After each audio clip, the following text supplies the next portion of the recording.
I can no longer recall when I first met the captain. All I can say is our paths crossed in dark times, when nights were sleepless and the wind whispered with insidious intent. Fiendrock, my homeland, was crumbling from within, consumed by the weakness of her own people. I ventured abroad to seek help from our neighbors, but this rendered me blind to schemes hatched in the heart of our court. When I returned, the adders sprung, and I found myself falsely convicted of regicide. Disgraced, I fled the kingdom and wandered for a while in the pathless wild. Perhaps I would still be there, slowly fading into the shadow, had the crew of the Grand Cipher not come for me.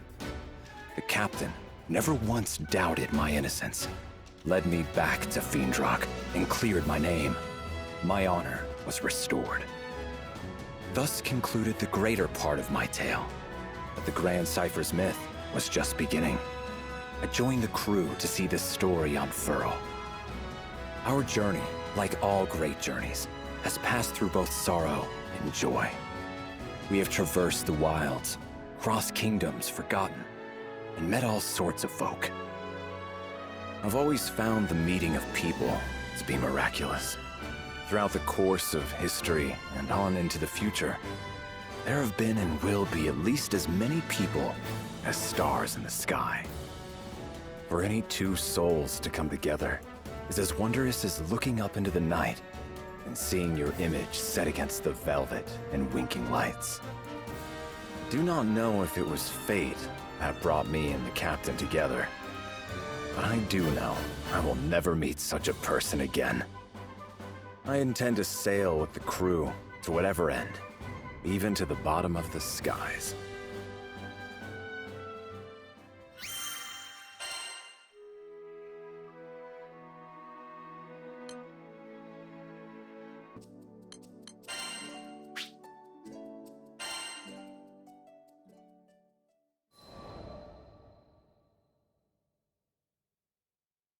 In my youth, I was vain and headstrong.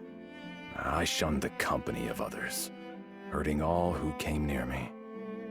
If I had continued on that path, it's likely I would have died alone, with no one to mourn my loss. But that was not to be. I was discovered by Yosef, the former king of Fiendrock, found, quite literally, by the side of the road. Though at that time, I slew monsters solely out of malice. His Majesty looked at my blade and saw what took life could also save it. He knighted me, and under his guidance, I learned about honor and friendship. I found meaning in existence. But in our world, love is inextricable from grief. New friends and brothers were lost.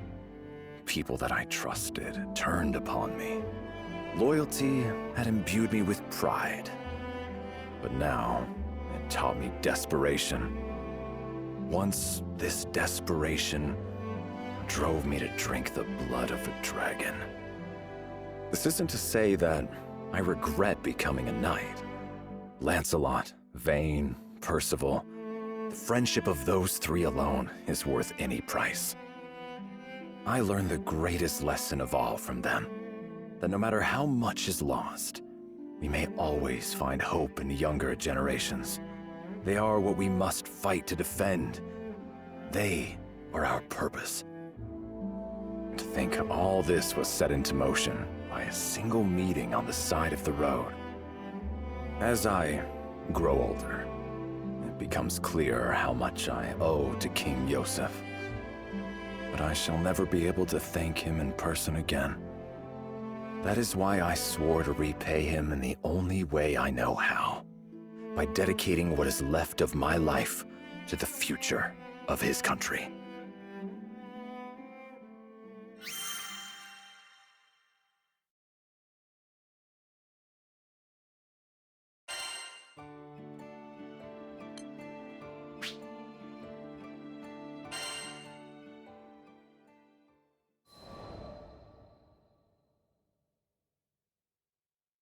I know King Yosef would not want me to grieve overly much for him, but he turned me from a vagabond into the captain of the Black Dragon Knights. Under his rule, the base were ennobled, tall towers were raised, and withered fields burst forth into color. He might have done much more, had traitorous hands not cut his life short. The royal consort Isabella, covetous of his power, killed the king and smeared the guilt of it on me. Unable to prove my innocence, I was forced to flee the capital. For weeks, I was hunted by soldiers I had trained by my own hand, Lancelot foremost among them. My name was now reviled, scrubbed like a stain from the halls of honor. But this caused me little pain, for I never hungered after fame or titles. I served the crown because I loved my country, the same reason for which King Yosef wore it. Even as his body was broken and he lay on the threshold of death, he called only for the mending of Fiendrock. I would not let our home waste away under the shadow of Isabella's ambition. I returned to the Marches, where I dwelled in secret, gathering information. I worked alone, and even Lancelot was kept from my counsels. I did not tell him of my innocence, nor why I sought to cut out the now festering heart of our court. My silence was not due to a lack of trust. It would have been impossible for me to reach Lancelot unseen. Any attempt at communication would likely have ended with my arrest. But even had there been a clear path to Lancelot, I would have kept to myself. Lancelot was and is still young, and young minds are easily molded. If I was to leave the protection of the kingdom to him, I needed to be sure that he was more than just clay, that he had an uncorruptible, ironclad core. I needed to be sure he was not the type to blindly follow orders or emotions. He wavered, as we all do, but fortunately, he was not alone. He had the support of his childhood friend, Vane, and of the Grand Cypher's captain. They were his light and anchor, and with their help, Lancelot navigated the swirling tides of intrigue and arrived at the shores of truth. We were thus reunited, and together delivered Fiendrock from Isabella's clutches. I had fulfilled King Yosef's last wish, and Lancelot had come into his own. It was time for me to step down and place the country in the hands of the young. And so it was that I put the rolling hills and bright walls of my home behind me and embarked on a journey of discovery across the skies.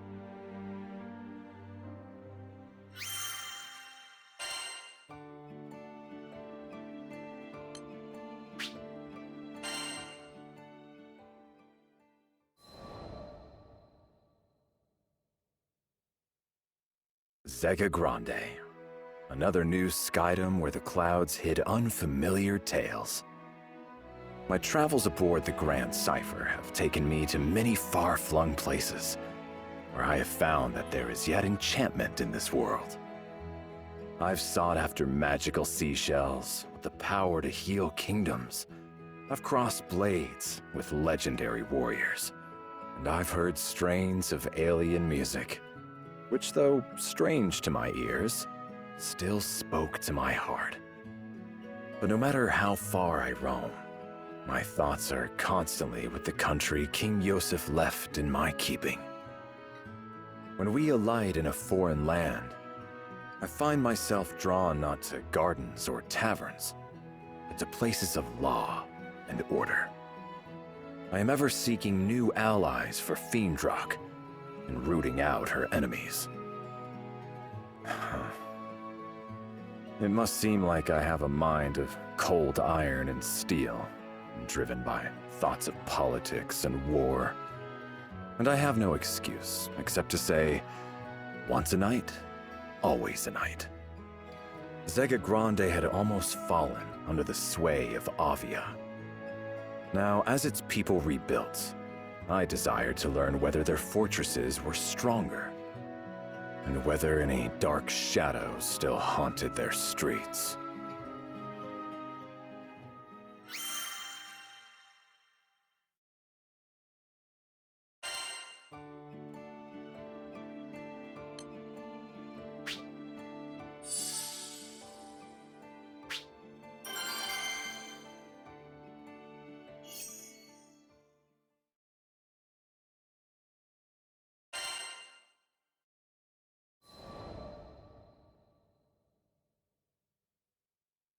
What you doing, Siegfried?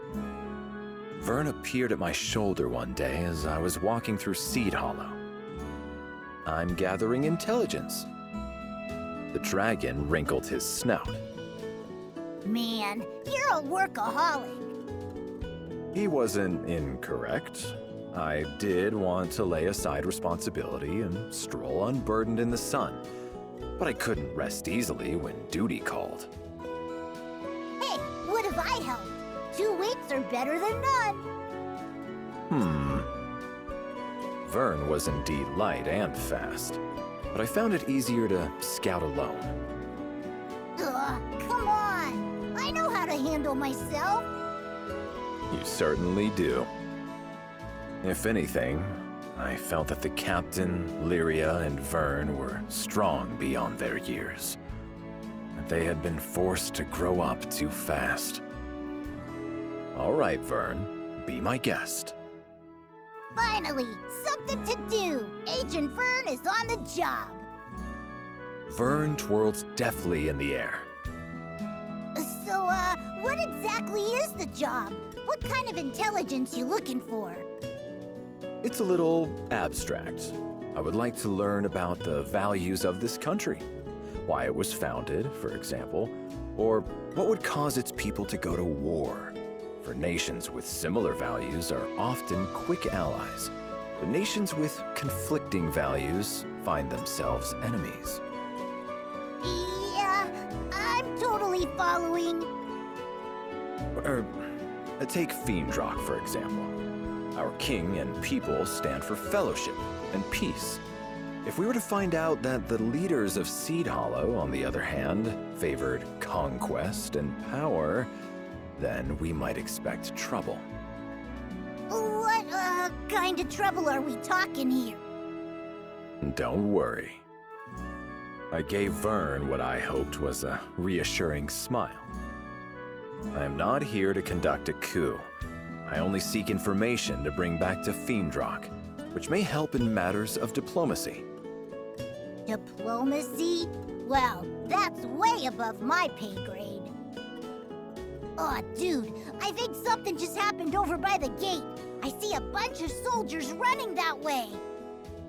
With 2 flaps of his wings, Vern lifted himself higher into the air and hovered, squinting against the glare of the sun. Seed Hollow's military force. This may be worth looking into. Come. Right behind you. A group of onlookers had gathered by the gate, speaking in loud, excited voices. A monster hunt, huh? Let us follow them. We may learn something useful. Nothing is so revealing of a person's nature as their deeds in battle. We passed out of the stone city and trudged for a while among grass and dirt paths. Or rather, I did, while Vern rode the winds beside me. Suddenly, he let himself rise on an updraft. Spotted them! They're going at it! As he spoke, I became aware of distant cries and the clash of arms. Let's see here. I crept beneath the shadow of dappling leaves and up a small knoll for a better look. I don't think they can win this thing! The warriors of Seed Hollow were many, and their faces grim with determination. And yet... Ah! Captain, we can't hold out much longer! Stand your ground. If these monsters get past us, it's the lives of your friends and family. They were scattered, weak, and on the brink of disaster. Vern, I'm going to their aid. With that, I grasped the hilt of my sword and burst from the cover of the trees. We gotta hold on! They're moments away from annihilation. We must leap down and ambush the goblins. Goblins, come and face me! The hell are you? Get out of here! This is no place for civilians! With all due respect, you are not in a position to reject my aid. Focus on keeping yourself safe. Alright, fine. That sword of yours better not just be for show. How is he going? He's dancing circles around the half-beasts. Yeah, I can see that. Stop gawking and tend to the wounded. We're gonna make it. Heads up! Got monsters coming in from above! Stay the course. Stand strong. Take heart. Your end is nigh. Push through. The next wave is coming. Quickly, get to safety. Bad news! Goblin soldier marching this way! There's no way he can handle that alone. Who's still got juice in them? Back into the fray! No, stay put. We'll not be able to win with you as a burden. This is power.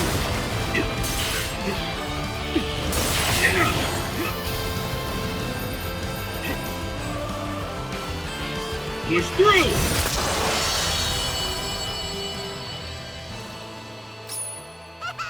You cleared them out!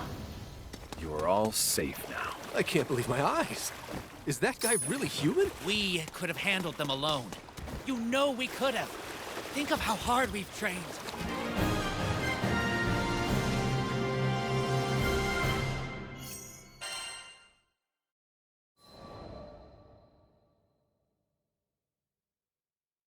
The cry of the last monster faded to nothingness, and I sheathed my sword. Oh, man! They're lucky we got here in the nick of time! Danger averted, Vern drifted to my side. Well met, Skyfarers. The soldiers from Seed Hollow gathered themselves and limped to form ranks. At their head, a man I believed was their captain stood, frowning at us. You guys must be dying to thank us. I take payment in apples, by the way. Vern wasn't quite reading the mood. So you know your way around a sword. Great. We appreciate the help and all, but could you not interfere with official military business? What? We're professional soldiers. We can handle monsters without you swinging in to save the day. Number one? That's a lie! Number two, what's with the attitude? That's enough, Vern. The dragon looked ready to spout fire. Hoping to calm him, I caught him and held him in my arms. I'm sorry. We mean no disrespect. With a bow, I turned and left that shadowy glade. I did not relax my grip on Vern because I felt certain that if I let go, he would flip back and spit venom in the soldiers' faces.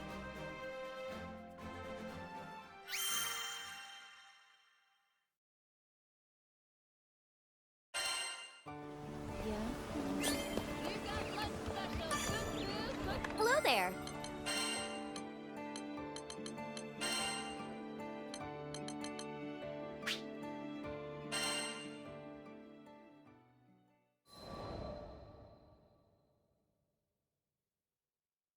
What was wrong with them? They would have been toast without you. Vern flew beside me, seething. We are strangers to this land. Those soldiers have a reputation to uphold. Yeah, but doesn't it get you riled up when people are so rude? I laughed.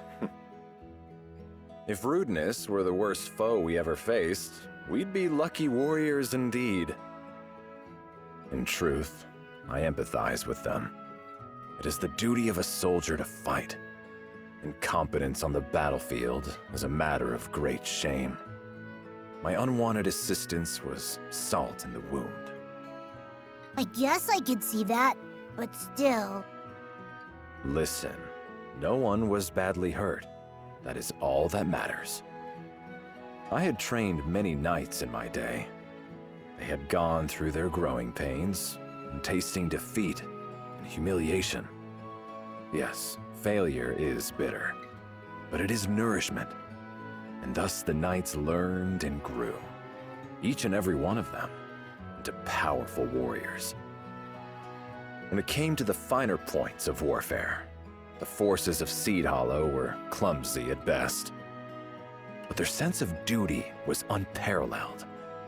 Upon hearing rumors of danger, they had acted swiftly, marching without fear to the monster's den.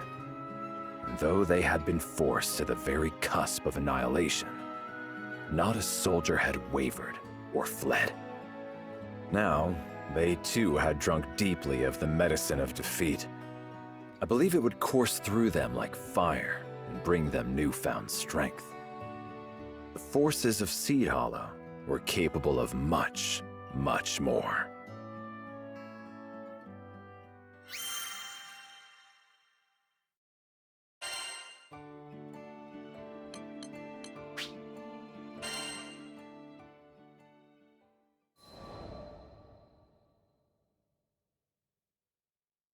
I entered the warm wooden interior of my cabin on the Grand Cipher, carrying an armful of books.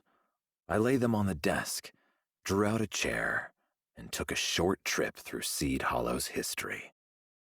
Unbroken peace. For 500 years after the ending of the war, violence had not troubled the skies of Zega Grande. There were your usual skirmishes, of course, power-hungry rebels, etc., but nothing so big it had not been quickly sorted out and buried in the sands of time. However, 15 years ago, tragedy on Dolly Island acted as a catalyst to the rise of Avia. Hitherto peaceful primals went on rampage, and hordes of monsters were drawn to the carnage. So that's why. I thought back to the disordered ranks of the forces of Seed Hollow. Peace had dulled their senses. They had forgotten how to handle swords and spears, forgotten how to manage monsters, each one vastly different in shape and movement. They need guidance. The people of Seed Hollow seem to be gardeners, fond of orchards and good rich earth. They had no love of war, nor possessed the means for a great campaign. Unless a revolution were to completely reshape this country, I did not believe it would ever pose a threat to Fiendrock. Its forces existed not to invade, but solely to defend. But now, they had not even the power to do that. Seed Hollow soldiers were steadfast and honorable.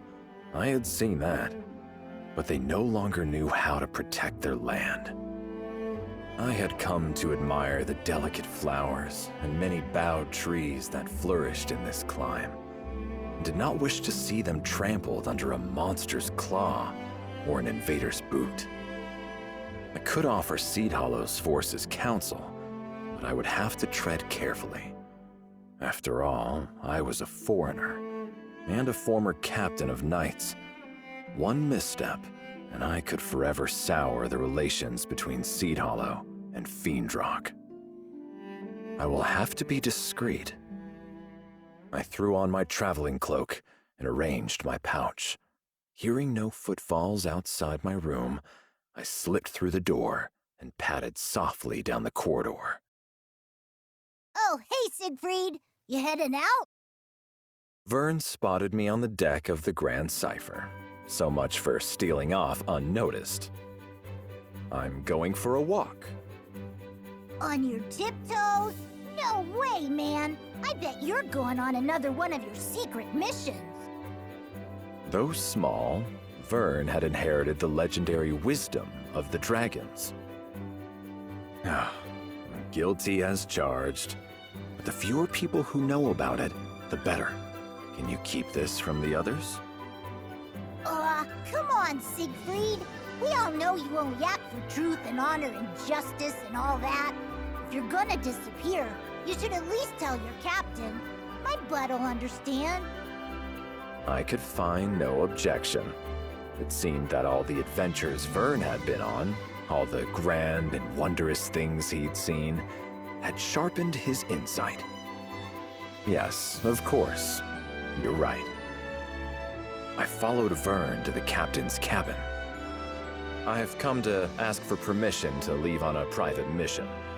But I must warn you, if things go wrong, it could spell trouble for the crew. My throat was tight, light nerves, I supposed, and a touch of guilt. The captain did no more than smile and wish me a safe journey. What'd you expect? We trust you. Fortune truly had graced me with the best of companions.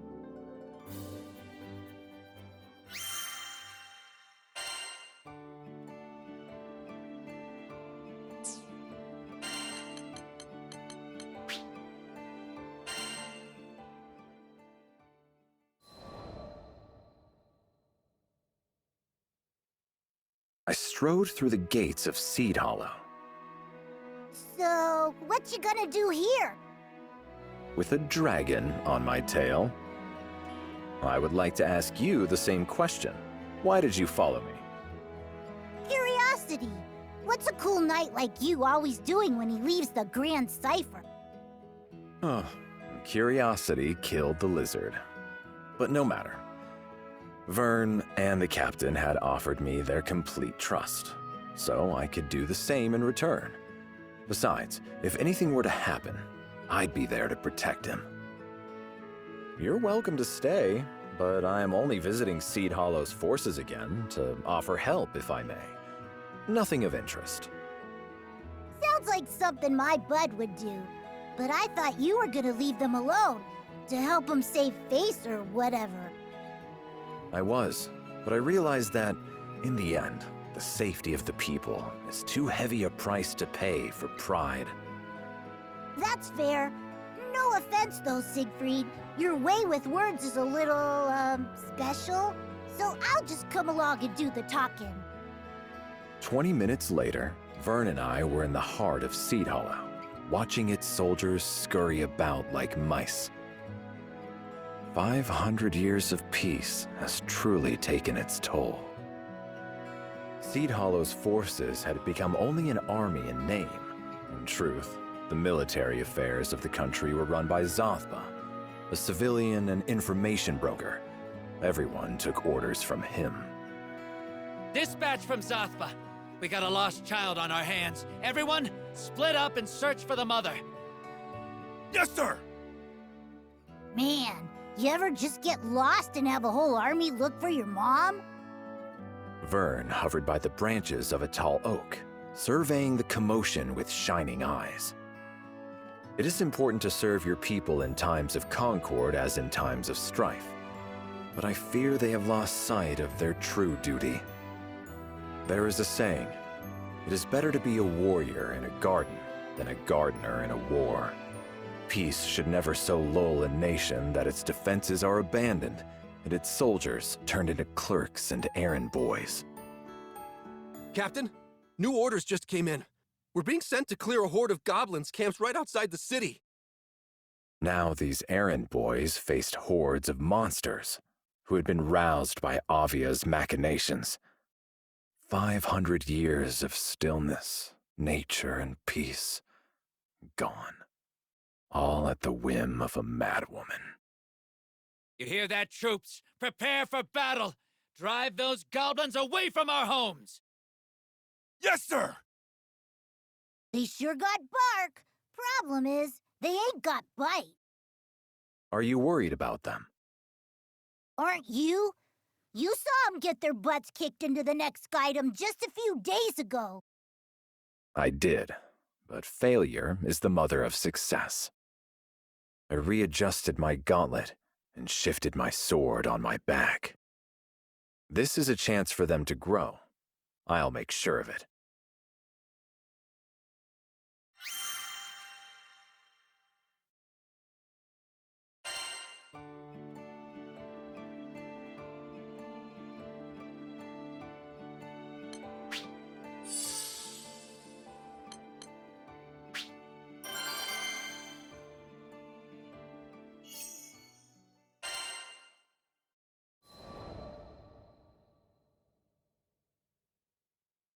Vern and I left Seed Hollow and turned off the road, beating a straight path to the goblins' encampment through trees and underbrush. We arrived before the soldiers. In front of us, half hidden in the darkness of a cave, slinked the forms of dozens of goblins. Alone, goblins are not much of a threat. But when they're allowed to form hordes, Oh, I know all about those smart little suckers. They can plot stuff and coordinate and everything. I smiled. Vern was as much of a veteran as I was. So earlier, you sounded like you were gonna help these soldiers out. What exactly have you got planned? As you know, all monsters are different and must be dealt with in different ways. We shall teach these tactics to the soldiers, but from the shadows. Plan rehearsed, Vern and I crept from the shade of the trees and into the mouth of the cave.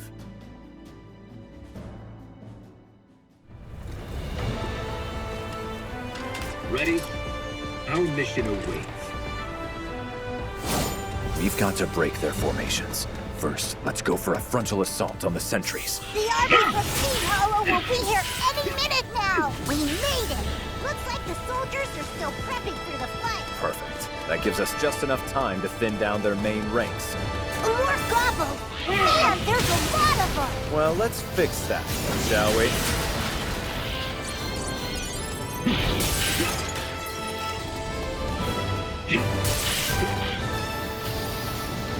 I can't believe they had so large a force. It's a good thing we came. Be gone!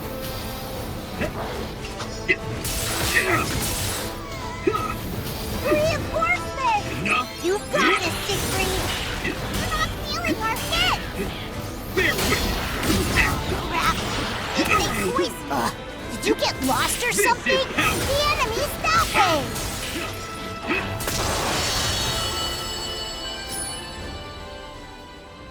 Nice work! I think the soldiers can pick off what's left. I think there are a few more goblins hidden, but likely not enough to reverse the tide. We had still better conduct a search, just to be safe. Let's go in deeper. Look! It's a goblin soldier! And what are those? Its little sidekicks? I don't think Seed Hollow's forces will be able to handle this. We should at least bring down the goblin soldier. So leave all the small fry alone? Got it. Don't want to rob Seed Hollow's finest of a job. Just trying to hit you from far away.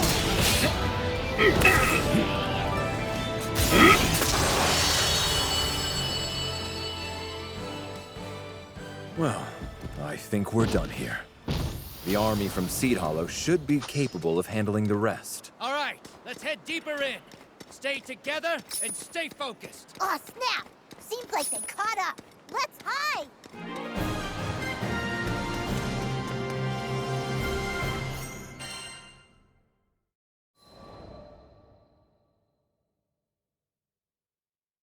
Holy Bahamut! We did it! The day is ours. Good work, troops. Vern and I crouched behind a craggy boulder and watched as the soldiers strode about the battlefield. Not a goblin was left. The voices of the triumphant rose up and resonated about the high, cool walls of the cavern. All went well. I guess, but those soldiers took a heck of a beating. Vern perched himself on top of the boulder, head cocked to one side. They will continue to grow. They have experience now, and what's more, confidence. They will learn to keep their wits about them in battle, to observe the enemy and strategize. If you're sure, there's something I've been wondering about those, Siegfried. You didn't have to help these people. You're not even getting paid for this. So why go through the trouble? I laughed softly. I think you already know the answer to that riddle. Because everything good in this world is worth protecting.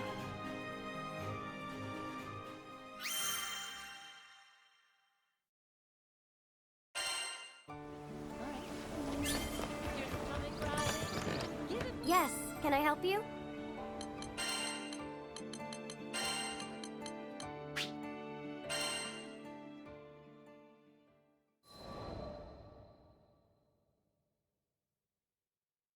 Three days after the victory in the caves, Vern rushed into my cabin. Dude, he's here! The captain of Seed Hollow's army is here! Here, on the Grand Cipher. My eyebrows drew themselves together. I was quite certain we hadn't been seen. Do you think he figured us out? No, that shouldn't be possible. I had lived and worked in the shadows for many years. I knew how to remain invisible. Let us meet him in any case. It would be discourteous to turn him away. Agreed! We're lots of things, but rude ain't one of them. Vern led me to a spacious room on the Grand Cipher, where our guest sat perched on the edge of a comfortable chair, his hands upon his knees. He stood up quickly when we entered. It's, been a while. He wouldn't quite meet my eyes. As the young man swallowed rather loudly, I recalled his last words to me.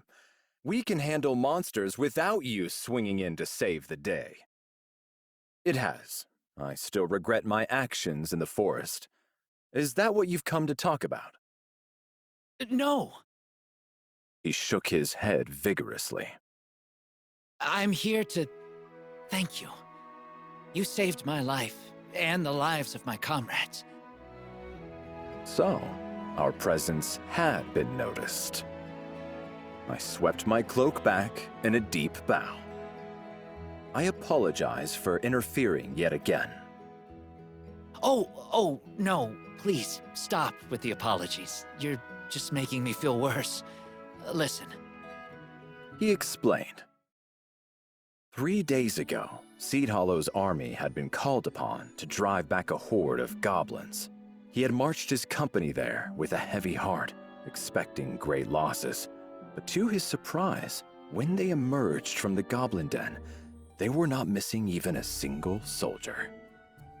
Goblins are intelligent. They post sentinels and form ranks, just like we do. Sword fighters and shield bearers in front, mages in back. Any battle with them should have been tough and bloody. Yet these goblins had no set sentries, and their forces were meager and scattered. Even the large beasts the goblins kept in reserve had been terribly weakened by the time Seed Hollow's forces reached it. But what could have worn it out like that? A night of partying too hard? No. Someone had to have helped us, and luckily, I had an inkling who. Now he raised his round, earnest face and looked straight at me. There was this knight who'd saved my troops before. He wore jet-black armor and carried a crimson sword. Yeah, no way you'd forget that getup after seeing it once. Vern peered down at my armor. It was matte black, so I could slip by in the night unseen. But I suppose outlined against the light of the sun, it cut quite a distinctive figure. The rest really wasn't that difficult. Went with that description to a merchant who deals with a lot of foreign traffic, and learned about a former knight captain. I see. Years away from the battlefield had dulled the army's swords. This I already knew.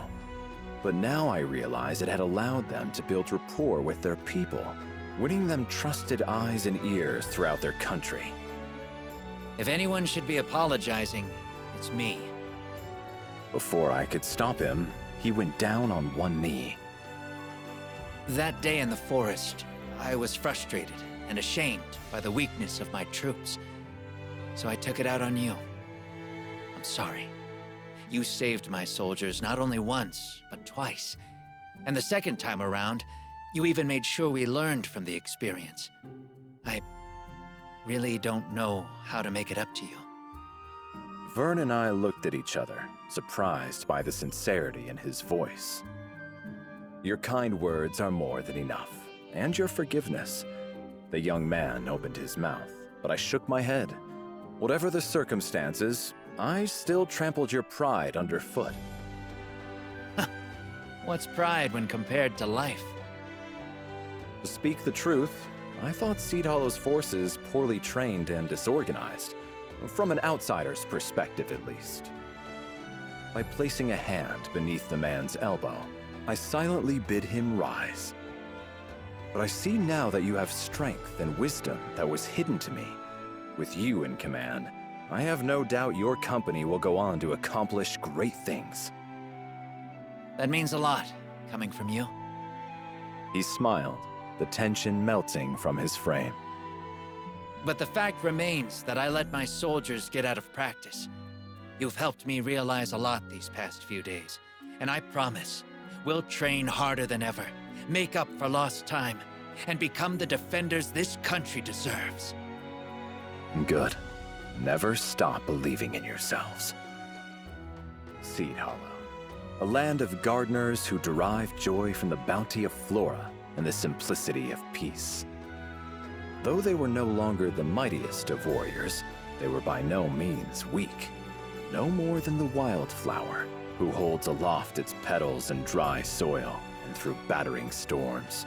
And like wildflowers, they would continue to grow and flourish.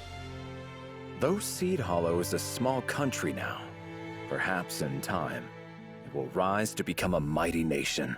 When that day comes, it surely will make a valuable ally for Fiendrock.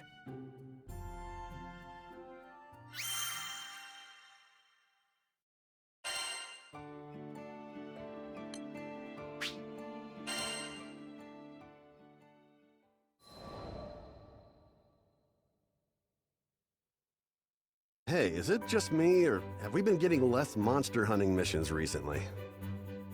We, as all Skyfarers, were used to shouldering the quests of greatest peril, as we've seen more combat than most standing armies. However, though Zega Grande was as plagued by monsters as ever, we'd had a quiet few days. I think I can explain. Lyria raised her hand, eager to impart valuable intelligence.